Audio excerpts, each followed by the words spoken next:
Okay, everybody, let's welcome Paul Casey from Crushers GC. Paul, you are currently still sitting in first place, T1. You are sitting at 11 under. You fired off a 4 under today. Tell us about your round. Really good round of golf, Jane. Started off well. If you'd asked me, I was probably frustrated after about 9 or 10 holes because I'd only made one birdie to that point. But I give myself a lot of chances, and I mean, look, these greens are difficult to read, and with the grain and the slope, and we talked about it yesterday how maybe it's going to dry out and be a little trickier,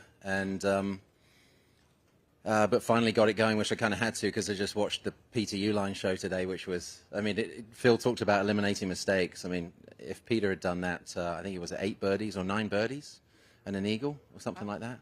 I mean, it's impressive stuff. So I'm very happy that I'm sat here tied for the lead. I think you fired off 2 bogey-free rounds in a row, right? You're bogey-free yesterday as well. How difficult is that to do out here? Admittedly, I've struck the ball very well, and combined with I've got a good strategy around this golf course, but you never know. I mean, maybe there's a little bit of luck. I mean, the par save on 18 yesterday, chipping in after being in the penalty area. Yeah, really good shot, but a little bit of luck. So, you got to ride that, and I'm going to have to keep my nose clean tomorrow. With the firepower that's just behind me, because clearly there's lots of birdies on this golf course to be had. So it's gonna, I'm not sure what Sergio's on, but it's still going to take a decent round of golf tomorrow. You've had a lot of close calls in the last couple of years to win a LIV event. You're going to be on that first tee box tomorrow in that final group. What do you got to do? Close it out, Paul. Well, you want the obvious answer? Shoot. I want the real answer. Oh. I keep doing what I'm doing, and then there's an opportunity, plain and simple. You can never control what the others do. I mean, as Pete Uline has demonstrated today, I mean, there's, there's guys like Pete with an awful lot of firepower, and if he does what he did today and eliminates the bogeys, then how do you overcome a, 8, 9, 10 under round of golf? Because that's what he's capable of doing. But we'll see. Stick to the strategy and keep doing what I'm doing.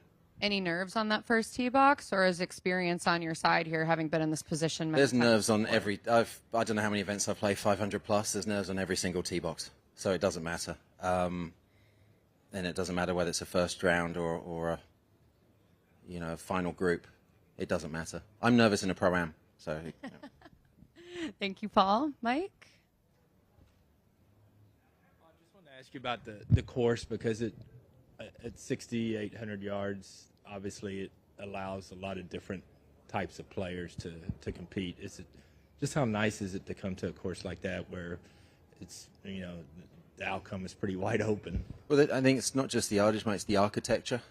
There's history here at Hong Kong Golf Club, and I'm not sure, I don't know the history of the architecture, but it's just brilliant if you look at it and the way it plays. And I think if you polled the membership and you asked them, favorite golf holes around the world, you'd find they're probably shorter holes rather than longer.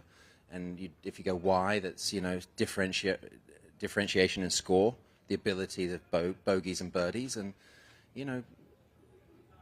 long golf courses don't produce that sort of excitement and that variability. So this is great architecture. You don't have to have a long golf course to be difficult, and. No, it's. What am I trying to say? This is brilliant. We should play more of these because you get to see all kinds of things out there, from irons off the tee to drivers. So it's brilliant stuff. And your last one was only a few years ago, but what would a win now at this stage of your career mean? Every win is special. I don't know what just had Phil in here. I don't know what he's up to.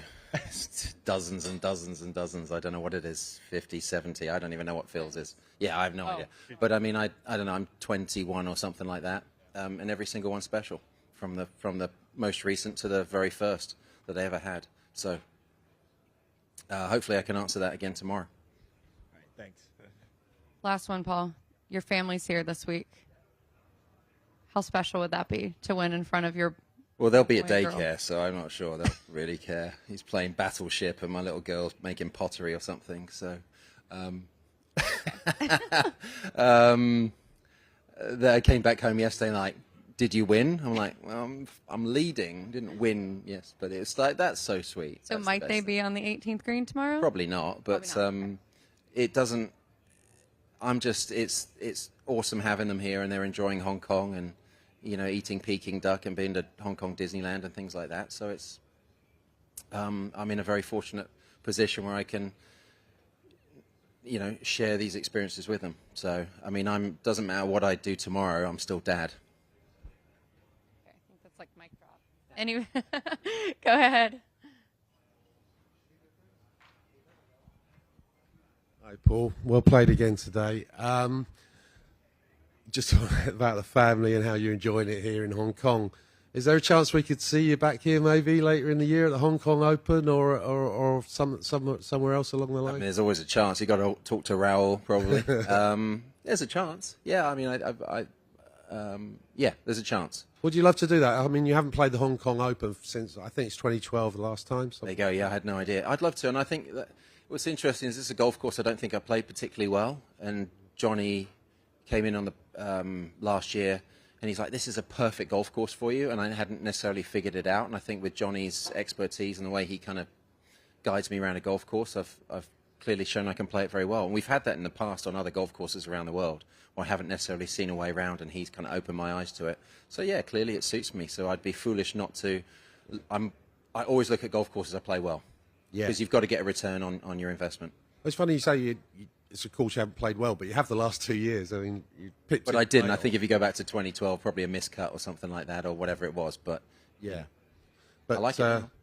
Obviously it's suiting you. Is that because as you get a little bit older, the shots get a little bit shorter, or it's a little bit easier, or something like that? I don't know what you're talking about. I don't know. We're all getting there, aren't we? Maybe. Maybe. Anyway, it's great to see you playing well. Thank you. Thanks. Thank you so much, Paul. Good luck Thank you very much. tomorrow.